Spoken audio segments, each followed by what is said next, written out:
So let's take a closer look at President Trump's first 100 days with Ian Bremmer. Ian's a political scientist and founder and president of the Eurasia Group. He joins us from New York City. Welcome back to DW, Ian. We're going to see if we can get your assessment on a range of Trump topics in the course of this interview. But first, let's start off with your general assessment. The president says this has been, quote, the most successful first 100 days of any administration in the history of our country. Thoughts on that, first of all? His policies broadly are popular. Fair trade, not free trade, securing the border, and ending wars. His implementation has been charitably described as spotty, and perhaps more accurately, shambolic. And that has, of course, led to a fairly significant drop in his popularity, as well as in the markets and U.S. economic and global economic outlooks. So there's a really big gap between walking the walk and talking the talk.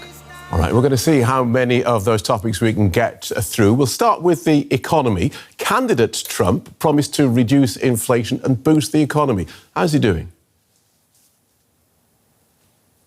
So far, not so good.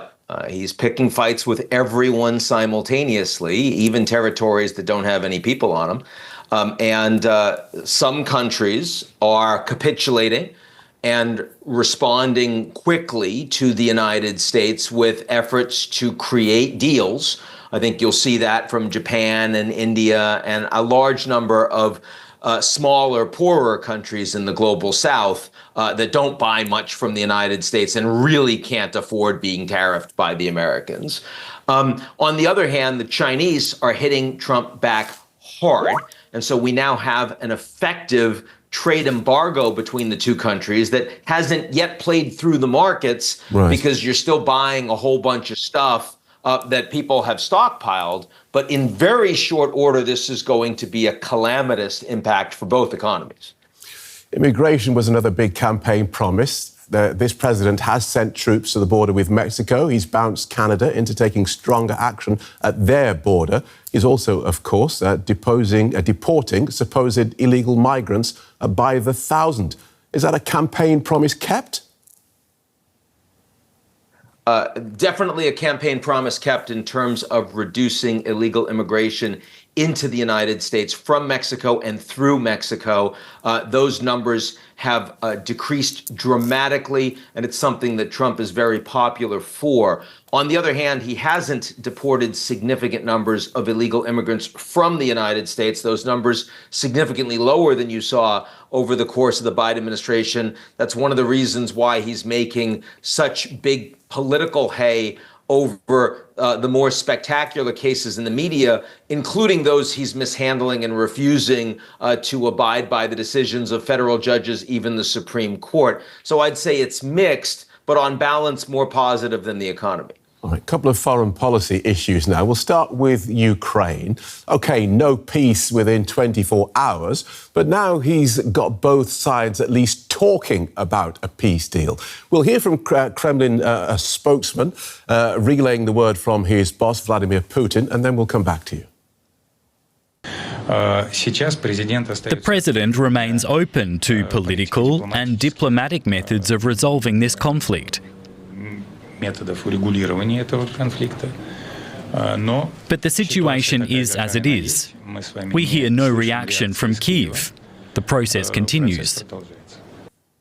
Ian Bremmer, Trumpian hyperbole aside, does he get points for at least getting both sides to talk about peace in Ukraine? He gets points for getting the Ukrainians to the table.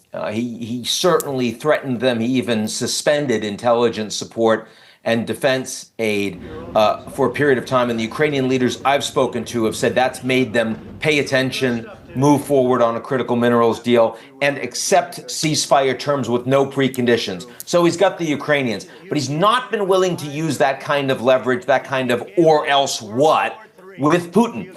And absent that, the Russians have not been serious about willingness to accept a ceasefire. Ukrainians don't believe it. The Europeans don't believe it. And even Trump himself is losing patience And that's part of why he's now talking more about, let's do a deal with Iran. Let's maybe talk about Africa. Maybe I'll give Kim Jong-un a call. He's recognizing that it's possible that his promises to end this war in Ukraine that the Russians have now invaded 3 years ago may well come to naught.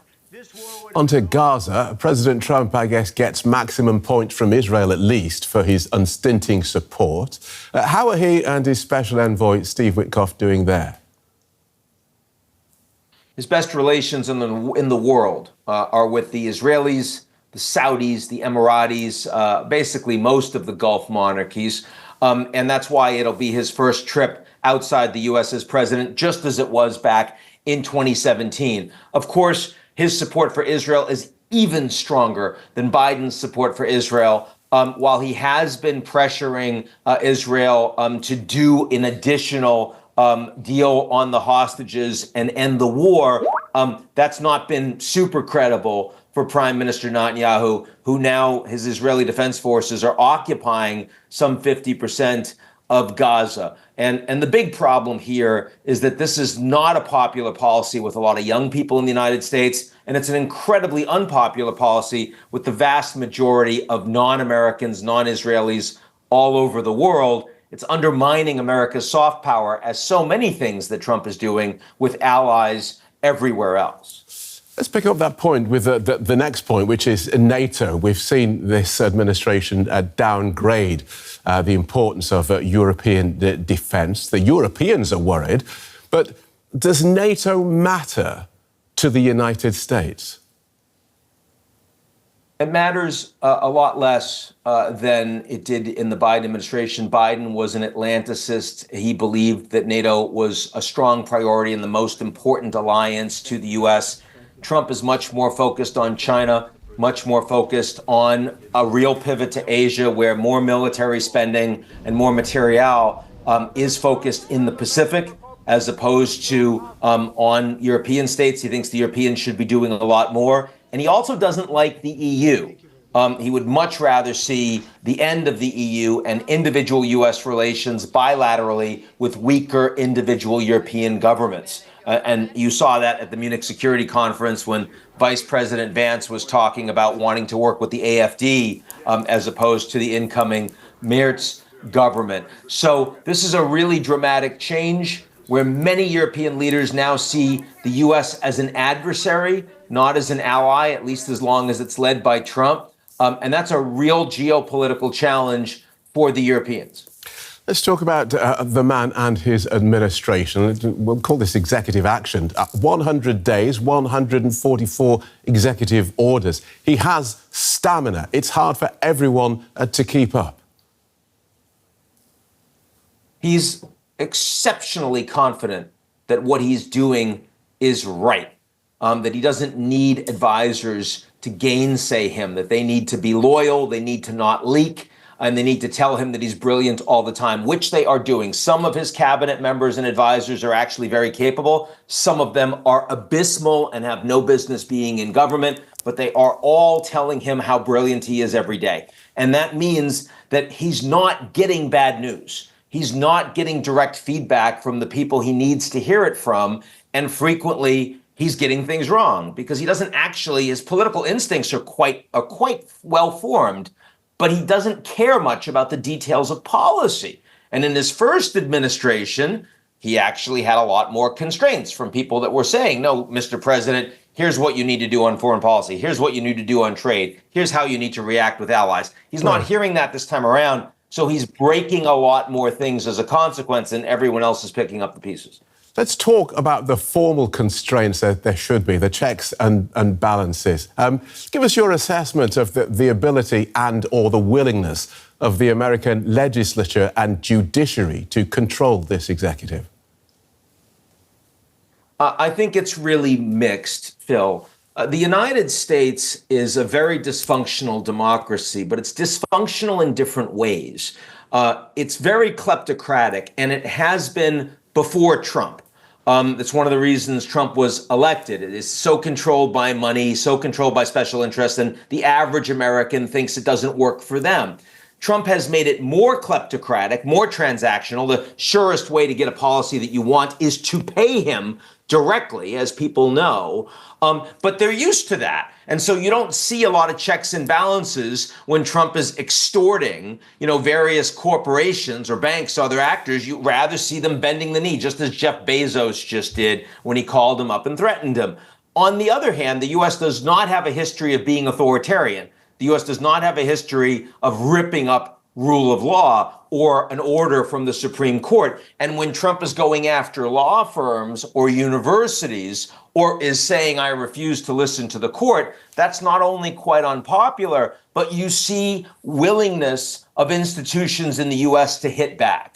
And so I do think that the resilience of American democracy to not become a dictatorship, to not become a police state, as has been a concern for many of my friends and colleagues on the European continent, I think that resilience is actually higher than the Europeans give the Americans credit for.